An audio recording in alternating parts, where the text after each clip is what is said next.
Anti-Society, welcome back to the Anti-Social Planet. Today we are getting into episode 8 of Tower of God, and I'm like both excited about this and not excited about this. On the one hand, excited because we get some more Quant. We get to see some more of Kun and Shibisu actually working together and strategizing. Get to dig into some more of the Tower lore and get to see more of the dynamics between the different characters. On the other hand, I am not prepared to relive the trauma of Host's storyline. And I feel like that's just going to be me for the rest of the season. I'm like, how prepared am I to relive these moments? Because I know that it's just intense from this point out. But I am very interested to see how they adapted the pacing. For me, I think that the pacing is a little bit faster with this one. Maybe that's just at the pace that I read the webtoon, but it could also be because they only have 13 episodes and they got a lot of ground to cover in that time. So I'm not sure how we're going to pace that all out going into the end of the season, but excited to find out. So let's just get into the episode. In 3, 2, 1, go.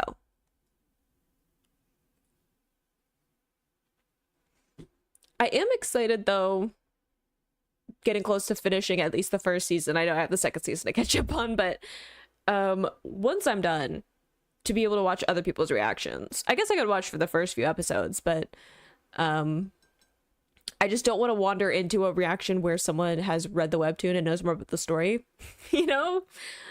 But I am kind of interested to see what other people who have read the webtoon, their thoughts on the adaptation, because I haven't seen anything so far that's where I'm like, that's glaringly not what I wanted to see in this adaptation. Like there are like a few things here and there where I'm like, about that, but like nothing that is standing out to me as something significant that I'm like, that shouldn't have been part of this. So I'm interested to see if that's what other people think, or if I continue to have that opinion as we get into more of the adaptation. I've definitely had my heart broken before, where like it started off strong, and then, you know, by the time we get into like second arcs or second seasons, where I'm like, why did we do that? But also interested to see some people who don't know the webtoon, to kind of see their perspective on it, like as a new experience, as a new story. Like it just starts with him like making growling noises.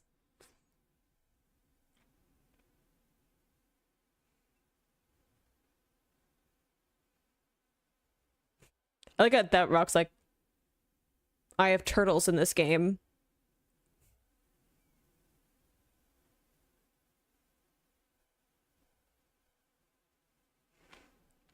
That's right. This is the first time we've seen like a ranker like really fight in the storyline.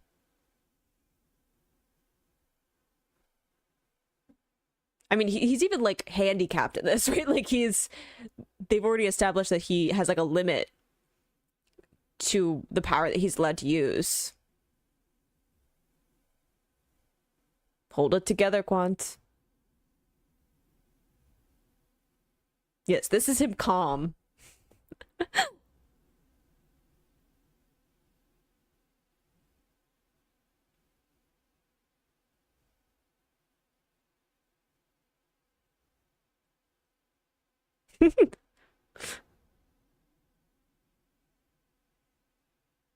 Oddly specific number.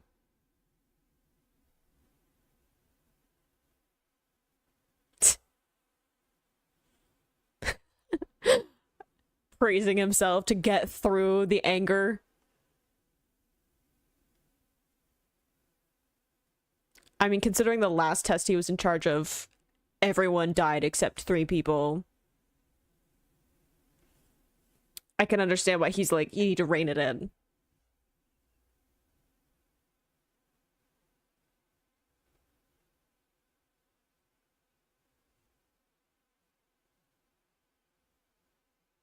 Look at that devious smile. So proud of him.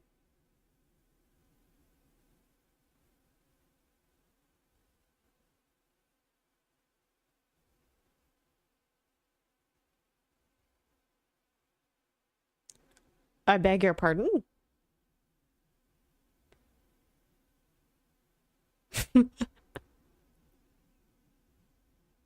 I think she's like, I don't want to talk to you anymore. I'm gonna go talk to the trash.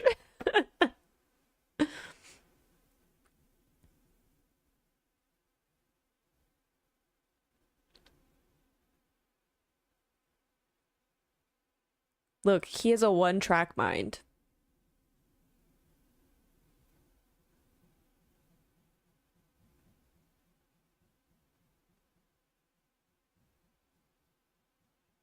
Yep. It's a bit of a massacre last time. Oh, all the faces of these characters. I'm like, I miss you.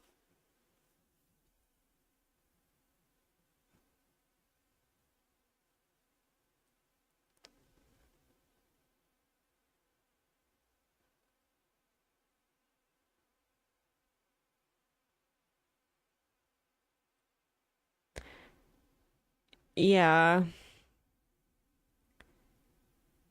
He's got this.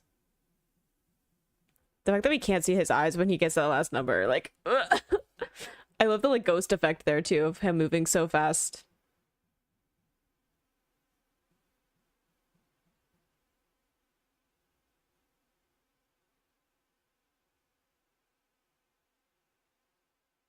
Good luck. 5 minutes is a long time.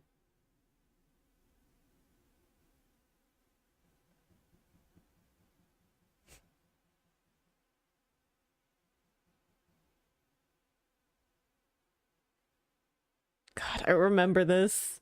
Ugh.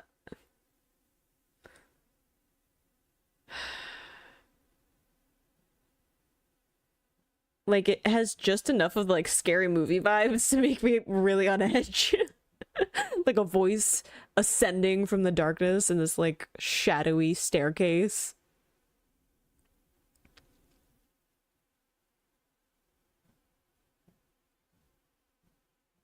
Trying to still like teach have a teachable moment though.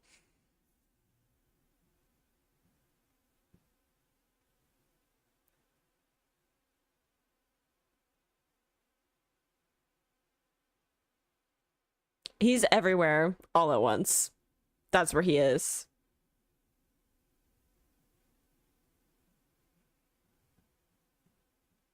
Good luck.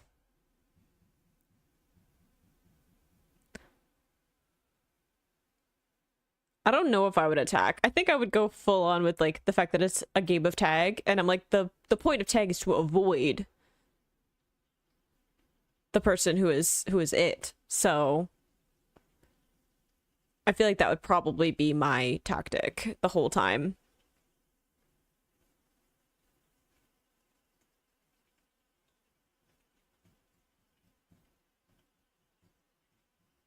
Oof. See, just enough like scary move me elements that you're just like tense the whole time. Yeah, it's like probably not even one.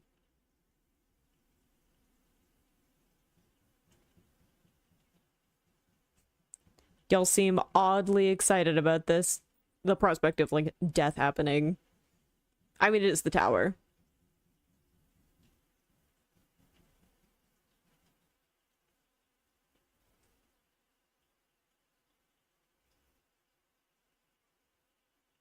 Yep. Just because she seems like she's not interested and kind of aloof does not mean that Dorsey doesn't know exactly what's going on.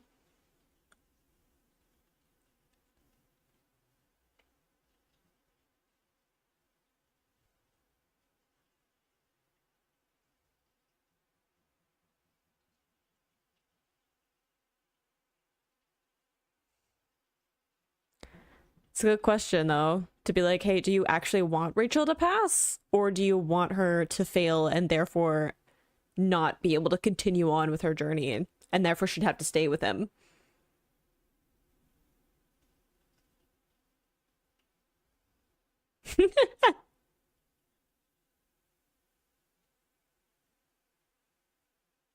I like how he just pieces out. He's just like, I don't actually need to be part of this, so whatever.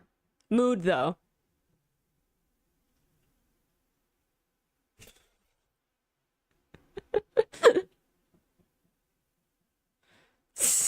Not exactly the most talkative crowd to be with.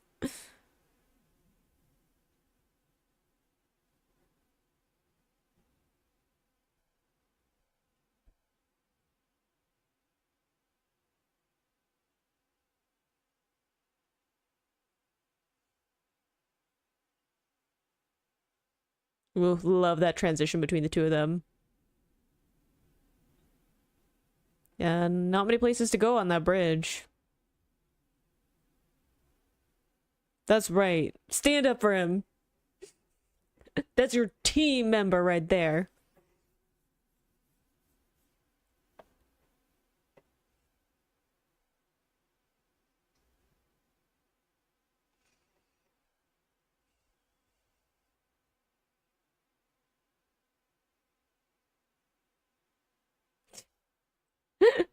I like how they're both just like, yes, chocolate bars, please. We would like snackies.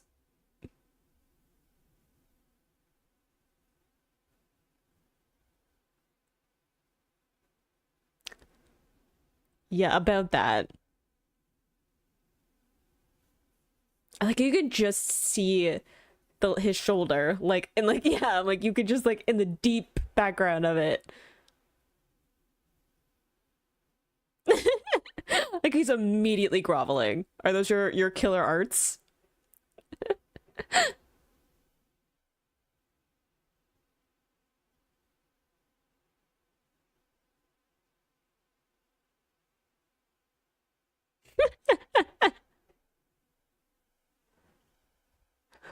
He's committed though. Get you a friend who's willing to be like that.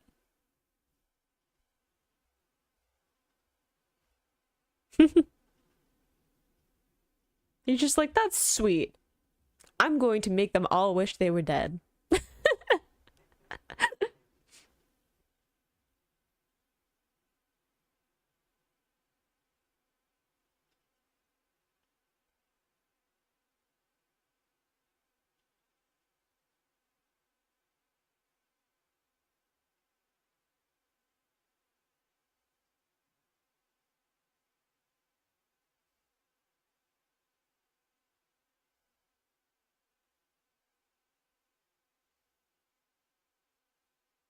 Yeah, I'm like, y'all are acting like this team ain't a bit crazy.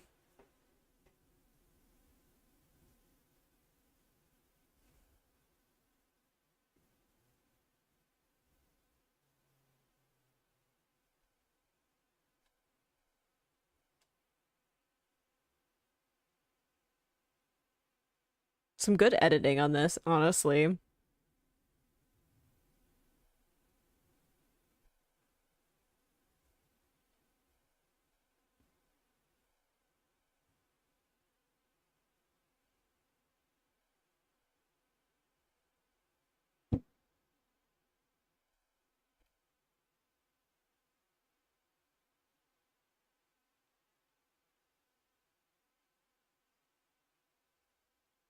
It's crazy that he's limited, like Quanta's limited during this whole thing, and he just like absolutely annihilates so much of it. Like he's not even breaking a sweat, except when he's trying to contain his rage.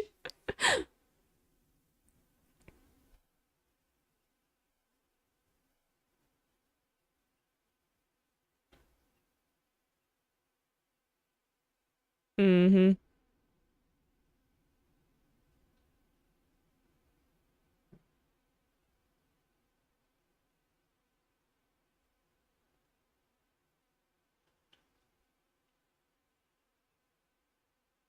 Like the unhinged energy of the tower.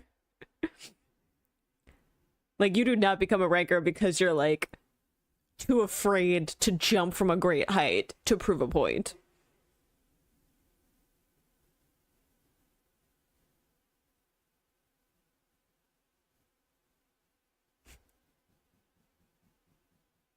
And Kuhn's right there with him. He's like, yup.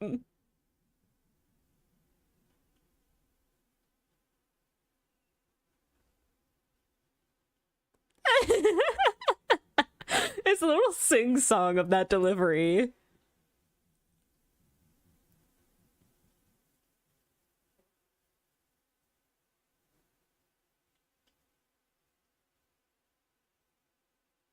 You better have a good grip strength because you're gonna be there for a minute.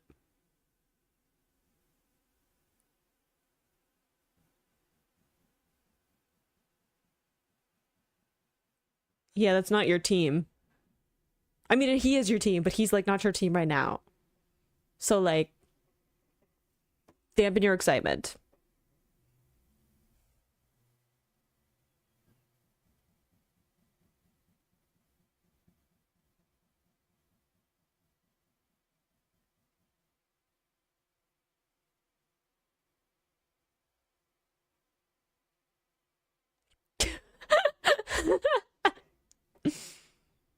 Depends how angry he is.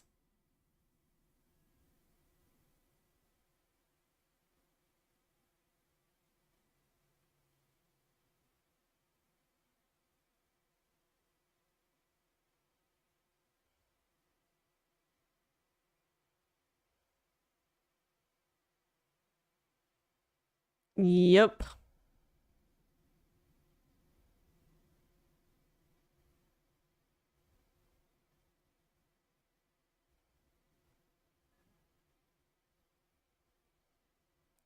Just like that.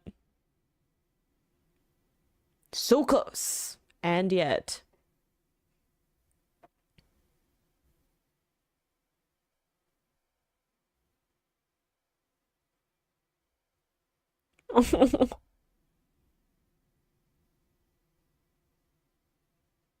I mean, a little bit, yeah.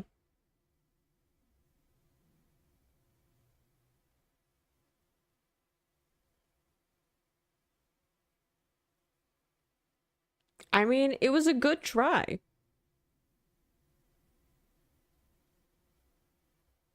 You gambled, and it didn't work out, but hey.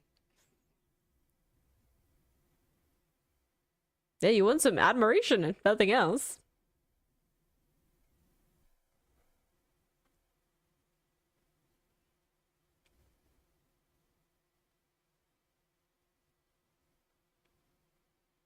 Such a sweet moment.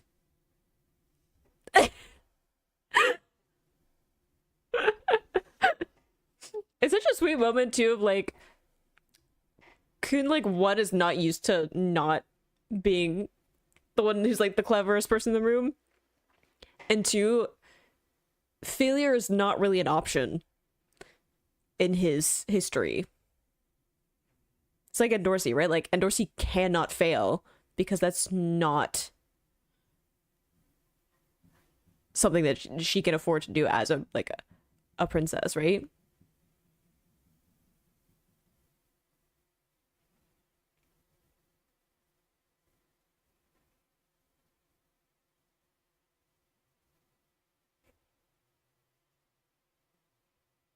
Yup.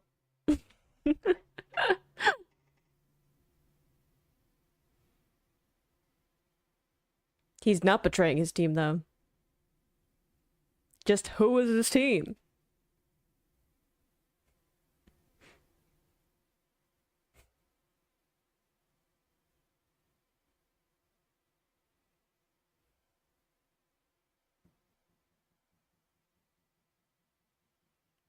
Nope.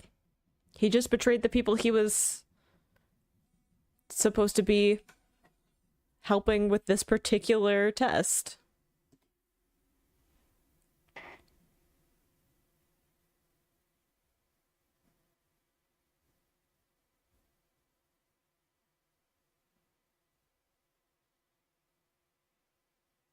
Yep.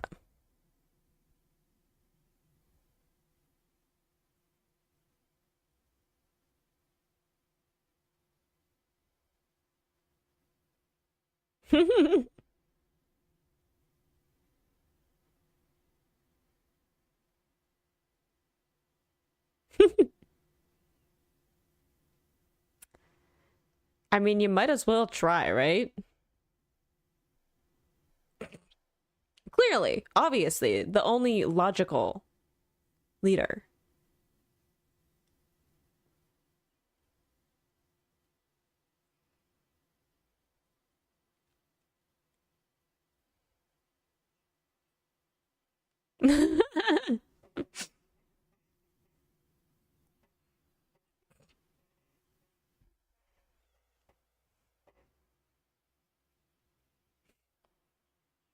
It's the groveling for me.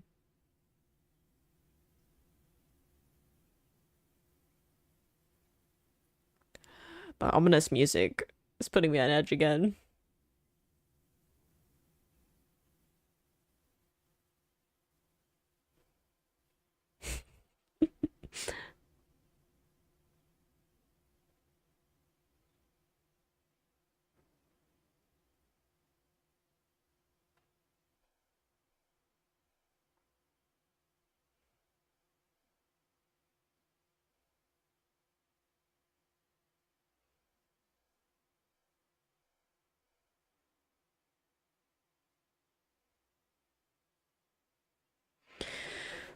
There was so much infighting with this group. Like, the chaos that comes from Team B is...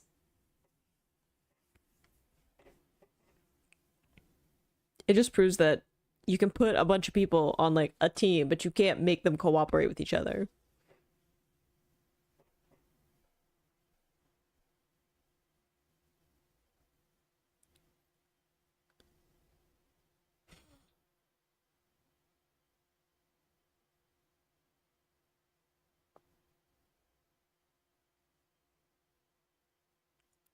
Don't get me in my feelings again.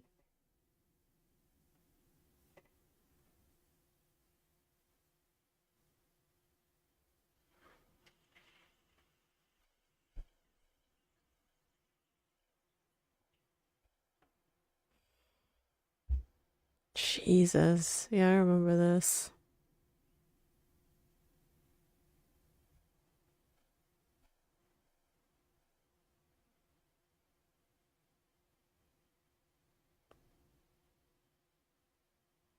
I bet he did.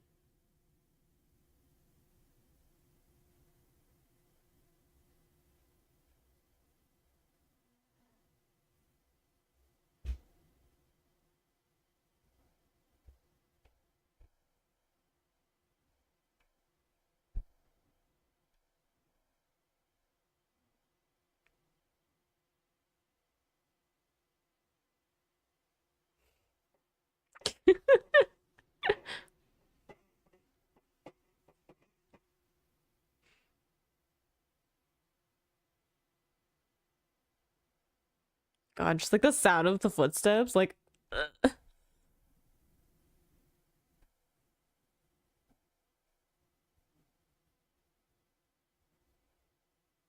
Yep. Like, literally both of the teams are just like, how do you betray your team in the right way to try and succeed? This whole tag game is honestly wild. And honestly, I thought that we were gonna spend as much time as we have been. I was just talking before, I'm like, the pacing seems like a little bit fast for me, and then they like really seem to focus in on this. I honestly thought that we were gonna get Team A for the first half of the episode, and then Team B would be the second half, and we would finish off this part of the story because we've got stuff that we have to get to. But interesting that they did part of Team B, obviously for a little bit of a cliffhanger. But I forgot how ready to sacrifice his team Kun was during this, because his actual team, he's no, I will not sacrifice them. That is not an option. But everyone else, he's like, oh yeah, dragon fodder. Yeah. Who needs them? So I forgot just how he was like, yeah, fine. Don't need them. What I actually need is for Bomb to succeed so that we can continue up the tower. I find it interesting because even though he's ready to make that sacrifice, even though he's, yeah, I don't need these people, so we can lose so that Bomb can succeed and hopefully pass and everything, he isn't ready to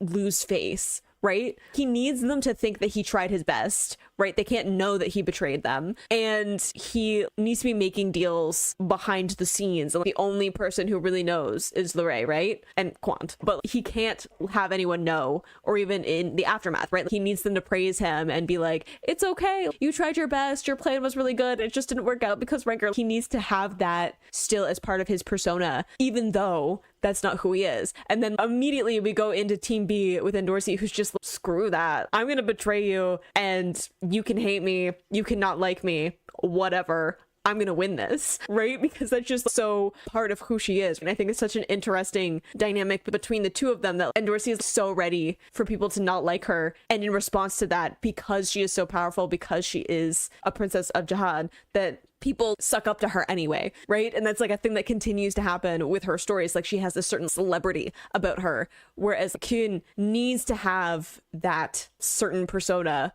faced forward. And I think some of that is like the pride in his family and like wanting to represent his name and like prove himself in a lot of ways, but he needs people to see him a certain way. Whereas like Endorsi's just, you can think whatever you want. It's about survival out here. So it's so interesting to have these two people that are really good at strategizing, are among the more powerful. I definitely feel like at this point, Endorsi is more powerful. Later on in the story, who knows, really, because they don't really fight each other, right?